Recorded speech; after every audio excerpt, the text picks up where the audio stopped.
Eh bien bonjour à vous amis Scorpions, bienvenue pour votre guidance du mois de juin 2020. On va aller regarder ensemble les énergies qui vous accompagnent sur ce mois de juin. Je vous rappelle que c'est un tirage général, donc bien entendu ça ne pourra pas faire écho à tous les scorpions qui vont regarder cette vidéo, donc je compte sur vous pour faire preuve de discernement, prendre le recul nécessaire et ne prendre pour vous que les messages vraiment qui résonnent. N'essayez pas d'adapter ce que je dis à votre situation, soit ça vous parle, soit ça ne vous parle pas. Donc voilà, précaution donnée. Donc, on va aller regarder, je vais faire un petit peu différemment des mois précédents, parce que j'aime bien changer, et puis voilà, pas de routine.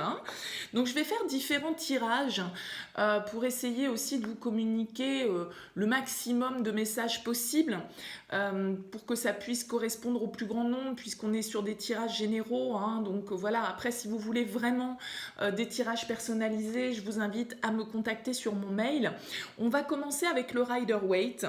On va faire un premier tirage pour voir un petit peu comment ça se passe pour vous. On va voir si ça nous parle du sentimental ou d'autre chose. On verra en fonction des cartes. Donc je ferai ensuite un tirage avec l'oracle d'Isawat. On ira voir ensuite avec l'oracle des miroirs, un petit peu semaine par semaine sur votre mois de juin. Et puis peut-être que je ferai un autre tirage avec le Morgan Greer. Je vais voir un petit peu en termes de timing combien de temps ça prend. Je ne veux pas non plus vous proposer des vidéos trop longues. Donc voilà. Allez, on est parti pour vous les amis Scorpions, signe solaire, signe lunaire ou signe ascendant Scorpion. Quel message on a pour vous pour ce mois de juin 2020 pour nos amis les Scorpions? Allez, c'est parti pour vous. Oups. Eh ben, on aura les deux. Tiens, je vais prendre les deux. On a l'impératrice et le 8 de bâton et on a le page de denier à la coupe. Donc là, on peut nous parler quand même, pour certains, de communication par rapport à un projet, quelque chose qu'on a envie de créer, quelque chose que l'on a envie peut-être de poser vraiment dans la matière. Avec ce page de denier, on nous parle d'une nouvelle opportunité matérielle, financière, professionnelle.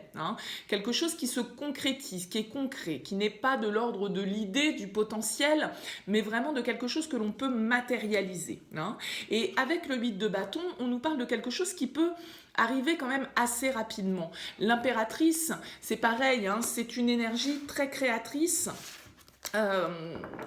très fertile, donc ça peut nous parler d'un nouveau projet, de quelque chose de nouveau que vous avez envie de matérialiser. J'enlève ma montre parce que j'entends que je tape à chaque fois sur la table, ça ne doit pas être très agréable. Alors, l'énergie principale pour vous. L'énergie principale, nous aurons le pape. D'accord. Donc ça peut nous parler effectivement d'un certain formalisme.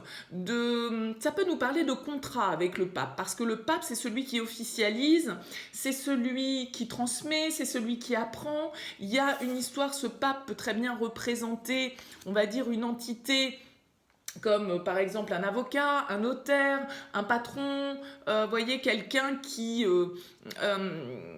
nous guide, qui nous conseille et qui officialise certaines choses. Ça peut nous parler d'engagement pour certains avec le pape. Alors, on va voir. Donc on a le 7 de bâton, le 8 de denier et le 10 de denier.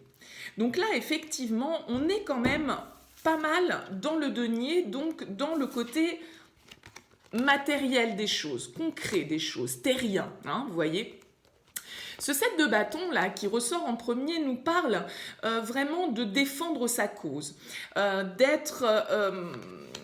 faire preuve de motivation, d'endurance, de détermination face à une situation, un projet, une relation, qu'importe, un contrat que vous souhaitez mettre en place, quelque chose que vous souhaitez matérialiser et qui vous demande, peut-être pour certains, avec ce 8 de denier et ce pape qui est au-dessus, on nous parle peut-être pour certains d'apprentissage, de formation. Il peut y avoir cette notion-là qui ressort avec le 8 de denier.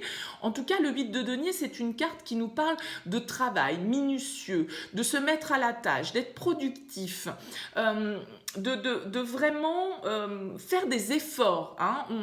On est actif avec le 8 de denier. Vous voyez, hein, ce petit personnage, il bosse dur là, il a entassé tous ses deniers et voilà, il y a une idée de travail, de construire peut-être pour certains là, quelque chose de relativement stable. Avec le 10 de denier, on nous parle quand même d'une fin de cycle, on arrive au bout de quelque chose. A priori, ce quelque chose, quelle que soit la manière dont ça fait écho pour vous a demandé de faire pas mal d'efforts, vous a demandé probablement un petit peu de temps parce qu'avec les deniers, c'est pas des choses qui se passent hyper rapidement et vous a demandé aussi de faire preuve de détermination parce que le 7 de bâton, c'est le défenseur des grandes causes et il défend ses opinions, il défend ses idées, quelles que soient les opinions contraires. Hein. C'est-à-dire que le 7 de bâton, il n'a que faire, entre guillemets, de ces bâtons-là qui sont en bas et qui cherchent à éventuellement le faire tomber, l'attaquer, le déstabiliser. Non, il est campé sur ses positions et il défend ses idées, son potentiel, sa relation, qu'importe ce que vous avez à défendre, mais il y a vraiment une énergie avec le 7 de bâton de détermination. Hein. On va voir maintenant ce qui peut éventuellement, le challenge que vous allez avoir à relever. Le challenge que vous avez à relever, c'est le 9 de bâton. Le challenge, ça va peut-être être pour vous, effectivement, de fournir encore quelques efforts. Parce que le 9 de bâton, c'est une énergie où on est presque au 10, donc on est presque en fin de cycle. On a déjà pas mal bataillé. Vous voyez, hein, sur cette carte, il a l'air quand même un petit peu fatigué, le gars. Mais il faut encore donner, on va dire, un dernier coup de collier, quoi, pour que les choses puissent se matérialiser. Le 9 de bâton, c'est une carte aussi qui nous parle quand même de se protéger, d'être un petit peu sur la défensive. Donc, votre challenge, ça va peut-être être effectivement malgré tout, avec ce 7 de bâton et ce 9 de bâton, de rester déterminé malgré une certaine forme d'adversité, mais aussi, tout compte fait, de protéger vos arrières hein, face à cette situation, face à ce que vous souhaitez mettre en place de solide et de concret dans la matière. Ce qui va vous aider, c'est l'énergie du mât. Donc ce qui va vous aider, c'est vraiment de faire preuve, d'avoir une certaine prise de risque hein, avec le mât. Le mât, en fait, il se lance dans une nouvelle aventure sans forcément maîtriser tout ce qui va se passer derrière. Le mât, il peut faire preuve d'ailleurs d'une certaine immaturité, mais là, c'est votre force. Votre force, ça va être de vous lancer dans quelque chose de nouveau. Ça va être de prendre le risque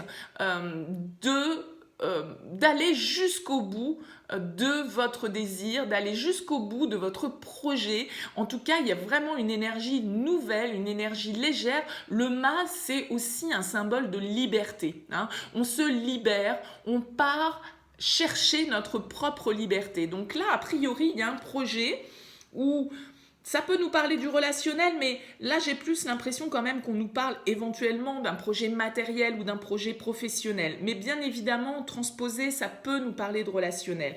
En tout cas, on prend sa liberté et à un moment donné, on met le dernier coup d'accélérateur pour aller jusqu'au bout de l'objectif que l'on s'est fixé.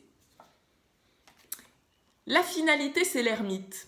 Alors peut-être qu'il y a une notion pour certains d'entre vous de travail intérieur, de travail spirituel. Ça peut nous parler aussi d'une certaine forme d'indépendance avec l'ermite, d'accord? Parce que l'ermite, il est seul. Il est plutôt... mais c'est une solitude choisie. Hein. L'ermite, il n'est pas malheureux de sa solitude. Il apprend par cette solitude. Il trouve en fait à l'intérieur de lui la lumière, l'énergie nécessaire pour pouvoir avancer, pour pouvoir se développer, pour pouvoir acquérir une certaine forme de sagesse. Donc là, il y a vraiment l'idée pour vous, là, d'aller jusqu'au bout, de faire preuve de détermination, de faire des efforts, de faire un travail sur vous pour pouvoir aboutir, concrétiser quelque chose vraiment dans la matière. Retrouver probablement une certaine forme de liberté, de retrouver une énergie vitale nouvelle qui va vous permettre d'ouvrir un nouveau cycle et qui va vous permettre aussi peut-être de retrouver un certain équilibre, une certaine sagesse intérieure et pourquoi pas une certaine forme d'indépendance si on parle de projet professionnel. Ça peut nous parler de ça. Voilà pour ce qui est du Rider-Waite. On va aller regarder maintenant avec l'oracle d'Isawat le message qui peut nous être transmis pour vous les scorpions pour ce mois de juin 2020. Allez.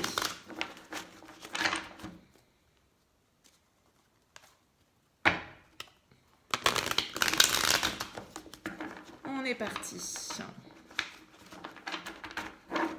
Elles veulent bien se mélanger ces cartes. Alors, l'oracle d'Isawat, qu'est-ce qu'il a à nous raconter pour ce mois de juin 2020 pour nos amis les scorpions? Au mois de juin 2020, au niveau relationnel, sentimental, qu'est-ce qu'on peut nous dire pour les scorpions au mois de juin? On a le vent et on a le coussin. Là, on peut nous parler, pour certains scorpions, de retrouver une certaine forme de légèreté. Avec le vent, c'est toutes les tensions qui s'envolent. C'est, voilà, on souffle un petit peu là sur cette poussière qui s'était entassée là et qui avait un petit peu assombri les choses. Et le coussin nous parle éventuellement de trouver... le réconfort nécessaire auprès de son entourage, de pouvoir se confier peut-être à quelqu'un, à un proche, un ami, un parent, qu'importe, un collègue. Et cette notion de coussin, cette notion de support, de personnes sur qui compter, sur qui on peut s'épancher un petit peu, va a priori pour certains vous permettre de retrouver une certaine légèreté dans votre situation. Alors, nous avons, je vous montre avant de les poser, le muret, le chien, toujours cette idée d'amis fidèles, de soutien, l'aloe vera qui nous parle de guérison et l'autre. Donc là, sur cette première ligne, effectivement, on peut nous parler de certains blocages. Il y a peut-être dans votre situation sentimentale, vous avez peut-être certains retards, certains blocages qui sont existants, qui peuvent être surmontés parce que le muret, c'est pas des blocages insurmontables, ça peut être des petits retards, ça peut être quelque chose. Ces blocages, ils peuvent être liés éventuellement à la présence d'une énergie tierce. L'autre, c'est pas toujours l'amant, la maîtresse. L'autre, ça peut être un enfant, ça peut être un parent, ça peut être un ami.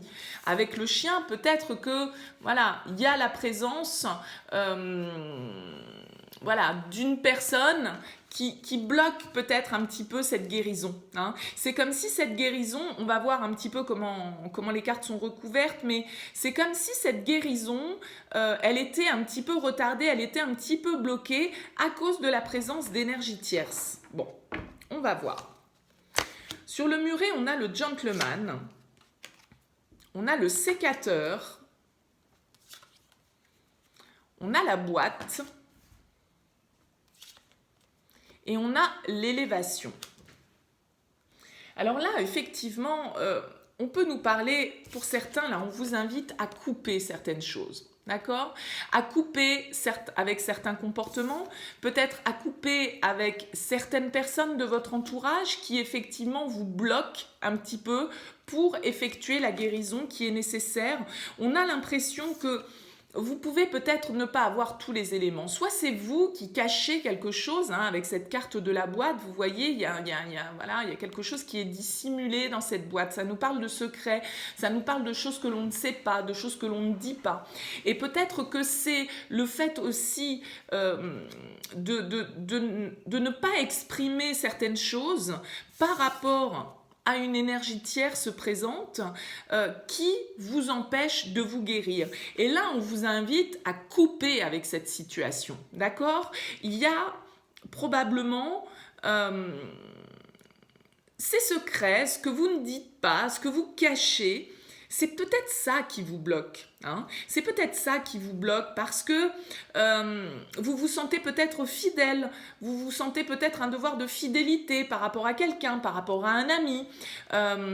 Bon, ça peut faire écho de différentes manières, mais c'est comme si en fait, le fait de garder certaines choses pour vous bloquait un petit peu, ralentissait ce processus de guérison. Et là, on vous dit que à partir du moment où vous allez couper avec ces dissimulations, ces non-dits, ces secrets, eh bien, vous allez pouvoir prendre une certaine hauteur par rapport à la situation. Hein. Avec l'élévation, on s'élève, on prend de la hauteur, peut-être par rapport justement aussi à cette énergie tierce qui est présente.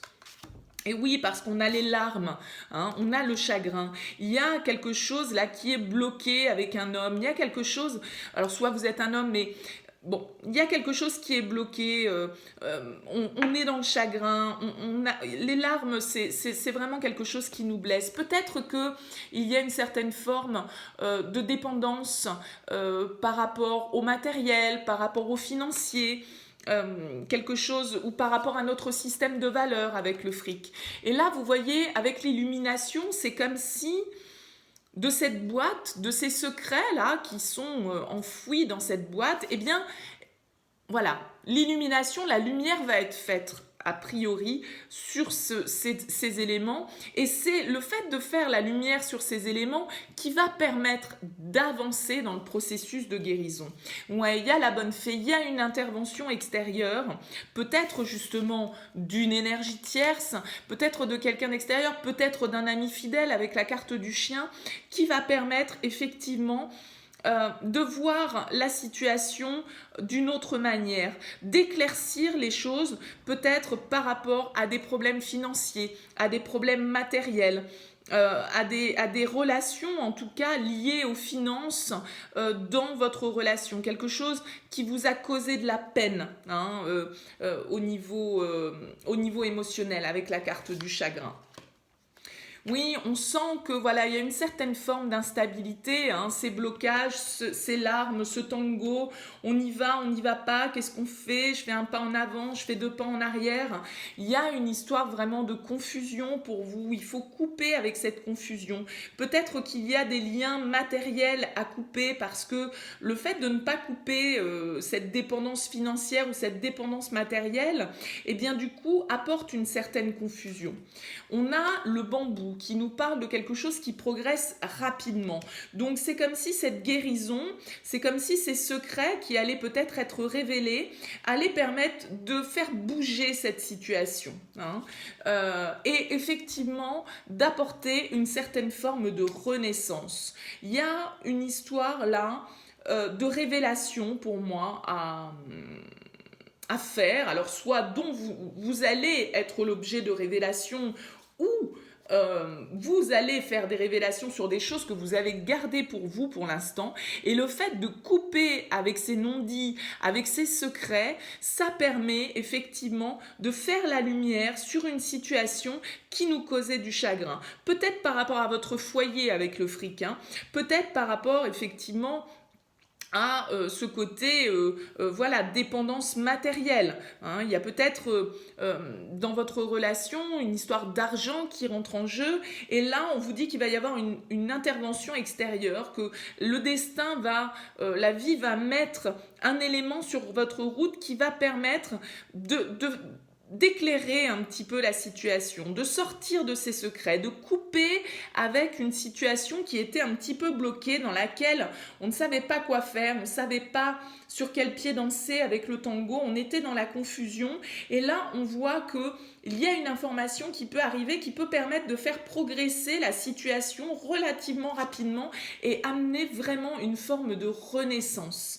Le phénix pour vous, les scorpions, c'est vraiment votre animal, hein. C'est c'est celui qui renaît de ses cendres. Et vous êtes très fort pour ça, hein, les scorpions, pour renaître de vos cendres. Donc par rapport à cette énergie tierce, en tout cas, il y a une prise de hauteur, il y a une transformation qui se fait parce que peut-être qu'on révèle certaines choses. Il y a certaines choses qui vont être révélées.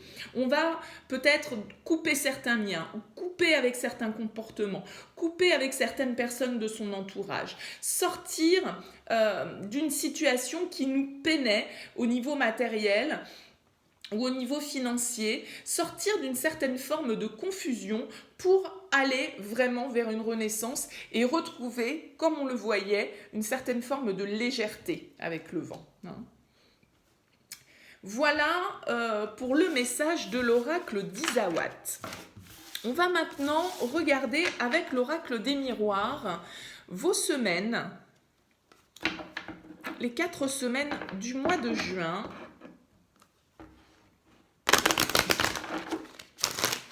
Allez, pour les scorpions, au mois de juin, qu'est-ce qu'on a pour ce mois de juin pour les scorpions?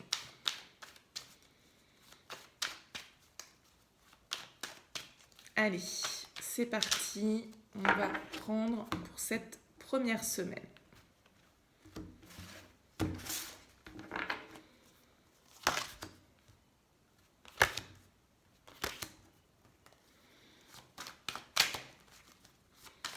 Scorpion. Deuxième semaine du mois de juin.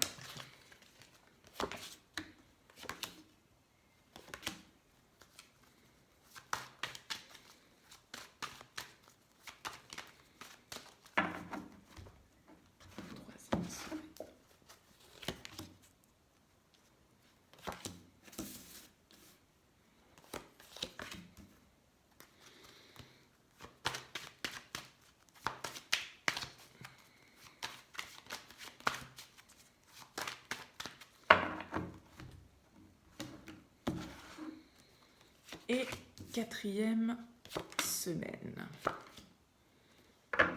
Alors, qu'est-ce qu'on nous dit pour vous pour cette première semaine? On nous parle de bouclier, d'étrangers et de compromis.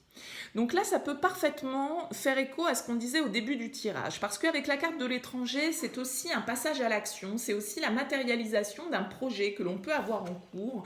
Peut-être que sur cette première semaine, vous allez discuter avec la carte du compromis, vous allez essayer de vous mettre d'accord avec, donc dans un cadre professionnel ou personnel, qu'importe, mais on va négocier, on va essayer de trouver un terrain d'entente, on va essayer de concilier une situation, quelque chose que l'on a envie de matérialiser, soit d'offrir, hein, pourquoi pas, à quelqu'un. Avec la carte de l'étranger, bien évidemment, ça peut aussi nous parler d'un projet qui se situe en dehors de chez nous, à distance, à l'étranger, bien évidemment, mais pour moi, là, je le prends plus comme un projet que l'on souhaite concrétiser, et peut-être qu'on vous invite, avec la carte du bouclier, à vous protéger, à bien... on va dire lire entre les lignes, hein, à bien aussi faire valoir vos droits avec cette carte du compromis pour que chaque partie puisse être gagnant si on est dans une histoire un petit peu de négociation, de mise au point, voilà, se mettre d'accord sur quelque chose, sur une offre, un projet, soit que vous portez, soit que quelqu'un vous apporte, et peut-être que vous vous protégez aussi, hein, de cette situation.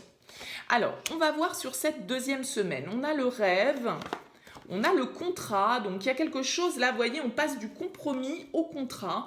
Et peut-être que là, on nous parle d'une séparation, donc d'un divorce éventuellement, d'une rupture, d'une distance. Hein. Quelque chose, en tout cas, qui nous a probablement, avec la carte du rêve, pas mal travaillé, hein, au niveau inconscient. Ça peut être tout à fait aussi pour certains avec la carte du rêve et de la séparation. Alors soit vous rêvez d'une séparation, vous rêvez de vous séparer, vous rêvez que votre divorce soit prononcé par exemple et les choses se mettent en place, mais à l'inverse, ça peut nous parler aussi d'avoir négocié, d'avoir discuter, de s'être mis d'accord par rapport à un engagement suite à une séparation. Donc ça peut nous parler pour certains de retrouvailles, hein, de compromis trouvés dans une relation où il y avait eu de la distance de prise, ou en tout cas, voilà, les choses, le contrat avait été un petit peu rompu, on va dire, entre guillemets. Sur la 3e semaine, on a l'enfermement, on a la victoire et on a la sexualité. Sur cette 3e semaine, c'est comme si on nous disait que vous avez peut-être pris de la distance, hein, par rapport à une relation, par rapport à une séparation qu'il y a eu. Il y a des discussions sur cette première quinzaine de juin par rapport à un projet, par rapport à des échanges, par rapport à cette distance avec la carte de l'étranger qui a pu être prise. Peut-être que vous vous êtes isolé avec la carte de l'enfermement, vous vous êtes mis dans une certaine forme de solitude, mais on vous dit aussi que cette solitude, tout compte fait, vous permet justement de sortir victorieux, hein, par rapport à cette prise de distance, cette séparation, cette pause, en tout cas pour certains que vous avez peut-être pu acter, permet de retrouver, de réactiver, de retrouver une certaine énergie, un désir. Alors bien évidemment, si on est dans le sentimental, ça peut nous parler, avec la carte de la sexualité, du côté un petit peu passionnel, du côté physique, sensuel de votre relation. En tout cas, c'est comme si cet isolement était la source du succès, en fait, hein, dans votre situation. Et la dernière semaine, nous avons la maison, le changement et la famille. Alors là, on peut nous parler d'un déménagement, hein, pour certains. Peut-être éventuellement le compromis et le contrat pouvaient nous parler pour certains d'un achat immobilier, pourquoi pas. En tout cas, moi j'ai plus l'impression que là on nous indique qu'effectivement par rapport à notre foyer, hein, avec la carte de la famille, par rapport à notre maison éventuellement, mais aussi notre fort intérieur, il y a un changement qui s'opère. Il y a un changement qui s'opère, alors soit parce que effectivement, comme on le disait, ça peut être l'acquisition d'un bien, ça peut être un déménagement qui s'opère, mais ça peut être aussi un changement de perspective, un changement de point de vue qui se met en place à l'intérieur de vous avec la carte de la maison, sur la manière peut-être dont vous envisagez vos relations avec la famille, hein. Il peut y avoir cette idée-là aussi, vraiment de voir les choses sous un autre angle, d'avoir un changement qui s'opère intérieurement, parce que peut-être par rapport après cette phase d'isolement, là, d'enfermement, de solitude, cette solitude qui vous permettrait, tout compte fait, de retrouver une certaine vigueur, un certain désir, et c'est comme si cet isolement, eh bien effectivement, au niveau de votre fort intérieur, ça vous permettait d'enclencher la roue, d'enclencher un changement par rapport à votre famille. Peut-être que pour certains, on nous parle d'enfant, hein, de la venue d'un enfant, d'agrandir la famille. Mais l'enfant, ça peut être aussi la légèreté, l'insouciance et un nouveau projet qui est en cours, qui est naissant et pour lequel, là, sur le mois de juin, on discute, on se met d'accord, on acte éventuellement pour certains une séparation, pour d'autres une réconciliation, on s'isole, on prend de la distance et cette prise de distance nous permet un certain succès, nous permet de se retrouver et d'opérer les changements nécessaires au niveau de notre foyer, de notre famille et donc éventuellement aussi des enfants, hein. Voilà pour l'oracle des miroirs pour ces 4 semaines du mois de juin. On en est à 28 minutes. Allez hop. Je fais donc mon petit tirage pour vous, les scorpions, avec le Morgan Greer. On va aller regarder un petit peu passé, présent, futur, voir de quoi ça nous parle, si on est un petit peu sur le même type de message, avec donc éventuellement des compléments, ou si on est totalement sur autre chose pour les scorpions, au mois de juin 2020. On a encore ce fou, vous voyez, qui se retourne. Hein. Donc là, il y a vraiment une idée de nouveau départ, hein, de se lancer dans quelque chose de nouveau, de remettre les compteurs à zéro, de prendre des risques, de partir dans une nouvelle aventure. Allez, pour les scorpions, juin 2020, c'est parti. Alors, le passé. Le présent. Et l'avenir proche. Et l'énergie principale. On a encore ce pape hein, qui est là. Donc le pape, il peut nous parler quand même effectivement d'engagement, de mariage, d'officialisation, d'apprentissage, d'études. Ça peut aussi représenter quelqu'un qui vous guide, hein, peut-être éventuellement aussi. Hein, ça peut nous parler voilà, de ce côté un peu mentor que peut avoir le pape, bien évidemment. Alors, l'énergie principale, c'est le 10 de denier. On sent quand même qu'il y a une histoire un petit peu de fin de cycle là pour certains qui peut s'opérer. Le 10 de denier, on l'avait déjà ressorti avec le Rider-Waite. Donc il y a vraiment cette idée là d'avoir construit quelque chose de solide éventuellement. En tout cas, le foyer de nouveau avec ce 10 de denier peut ressortir. Le côté famille, le côté construction, avoir construit quelque chose vraiment, un foyer... quelque chose de stable, quelque chose qu'on a envie de transmettre hein, éventuellement. Bien évidemment, ça peut aussi nous parler d'une situation purement matérielle et financière, mais le 10 de denier, ça y est, on arrive au bout de quelque chose, on arrive au bout d'un cycle, d'accord? Donc, qu'est-ce qu'on a envie de mettre dans ce nouveau cycle qui arrive? Au niveau du passé, vous avez donc l'ermite, le 6 de coupe et la roue de fortune. Donc, on a quand même deux arcanes majeurs au niveau du passé proche. Le 6 de coupe qui est en plein milieu nous parle de nouveau de notre famille, de notre attache au passé, de nos enfants, de nos liens, on va dire, anciens. Hein, avec le 6 de coupe, c'est tous nos souvenirs d'enfance, c'est une carte qui nous parle de légèreté et on est quand même entouré de l'arcane 9 et de l'arcane 10. Donc je pense qu'il y a eu pour certains scorpions là un gros travail d'introspection avec la carte de l'ermite. De nouveau, ça peut nous parler un petit peu comme avec cet oracle des miroirs, avec cette carte de l'enfermement.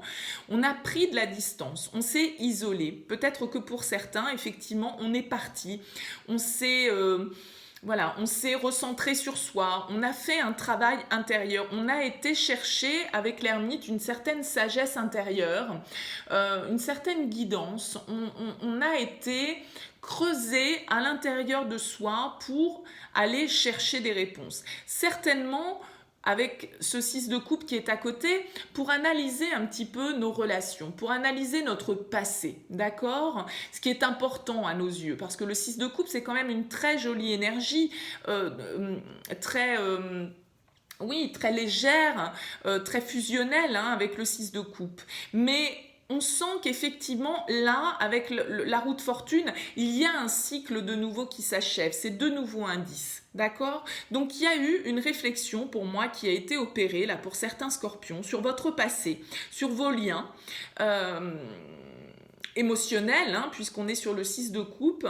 Et il y a eu un travail d'introspection nécessaire pour pouvoir enclencher, terminer un cycle pour en ouvrir un nouveau. Au niveau du présent, vous avez en ligne centrale, en carte centrale, le chevalier de bâton. Ce chevalier de bâton, c'est l'énergie à l'état pur. Le chevalier de bâton, il est motivé, il est fougueux, il est passionné. Et on sent que avec ce 9 de denier et cette étoile qui l'entoure, on est vraiment dans des énergies d'abondance. C'est-à-dire que ce chevalier de bâton, là, il regarde vers cette étoile, il regarde vers son avenir, d'accord? Parce que l'étoile, c'est l'espoir. C'est l'espoir que justement, après cette roue de fortune qui symbolise les cycles de la vie, le destin, donc les mauvais cycles, les bons cycles qui se succèdent, hein, parce que bien évidemment, on vit tous des hauts et des bas, bien sûr.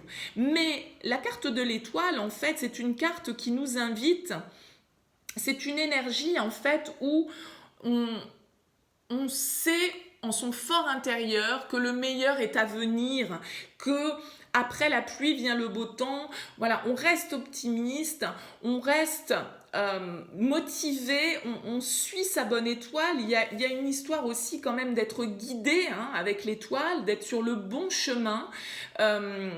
Il y a une histoire aussi de guérison quand même qui peut s'opérer aussi pour certains, peut-être justement après ce travail d'introspection sur notre passé, d'analyser un petit peu comment les choses se sont passées auparavant dans nos relations et d'avoir envie maintenant de partir vers de nouveaux horizons, de partir vers un nouveau cycle avec plus peut-être d'abondance personnelle. Avec le 9 de denier, ça peut nous parler l'ermite, donc qui est l'arcane numéro 9, et le 9 de denier qui est juste en dessous, d'une certaine prise aussi d'indépendance, peut-être pour vous les scorpions, là, sur ce mois de juin, d'accord? Et après cette analyse, après ce cycle qu'on clôture, eh bien, reprendre son pouvoir en main avec ce chevalier de bâton pour avancer vers quelque chose qui nous porte, vers quelque chose, vers une voie sur laquelle on est un petit peu guidé avec cette étoile. Et puis, on a de nouveau, au niveau de l'avenir proche, le jugement. Et le jugement, c'est pareil, en fait, c'est l'arcane numéro 20, donc c'est 2 x 10, c'est également un achèvement. Il y a quelque chose que l'on clôture. Avec le jugement, soit c'est un éveil, soit c'est une prise de conscience, soit c'est une décision, c'est une renaissance. En tout cas, ça peut faire penser à cette carte du phénix qui ressortait avec l'oracle d'Isawat. Donc il y a une idée là pour vous les scorpions de renaissance, de reprendre son pouvoir personnel en main, se sentir guidé un petit peu sur le bon chemin, retrouver une certaine forme d'enthousiasme, une certaine forme d'énergie avec ce chevalier de bâton, de faire preuve d'une certaine logique, d'une certaine analyse, d'un certain pragmatisme. On voit clair avec le roi d'épée, d'accord? Et on a envie d'ouvrir un nouveau cycle beaucoup plus équilibré, beaucoup plus dans le partage, dans la compassion, dans l'échange, parce que le 6 de denier, c'est la carte du donner et du recevoir. Donc on reçoit, on donne, on est dans l'équilibre, on est dans la générosité, qu'elle soit matérielle ou qu'elle soit émotionnelle. Et avec ce roi d'épée, on a l'énergie, on a la capacité pour faire preuve de discernement, pour écouter son intuition et en même temps ne pas trop se laisser envahir par les émotions. Il y a vraiment cette idée-là avec le jugement, il y a vraiment plusieurs cartes de fin de cycle. Il y a une histoire de réflexion, d'introspection, de retrouver de la vigueur, de retrouver de l'enthousiasme, de retrouver de la motivation, de retrouver de l'espoir pour avancer de manière beaucoup plus clair, avec le roi d'épée. Le roi d'épée, il est clair, il sait ce qu'il veut, il prend les décisions qu'il faut, et le jugement peut également nous parler d'une décision que l'on prend. On décide de mettre un terme à un cycle pour en ouvrir un autre, et pour ouvrir un cycle beaucoup plus dans le partage et dans l'équilibre. Eh bien écoutez, ça fait pas mal d'énergie quand même positive. On a rien de moins que 4 arcanes majeures quand même sur les 9 cartes qui sont ressorties. Et on a, comme je vous le disais, quand même 2 10 et un 20. Donc il y a vraiment une histoire là de clôturer quelque chose pour ouvrir un nouveau cycle. J'ai pas l'impression que vous allez l'ouvrir ce nouveau cycle vraiment sur juin, parce qu'on n'a pas d'as, on n'a pas de début de quelque chose. On a la fin. Là, on est en train de fermer une page de l'histoire.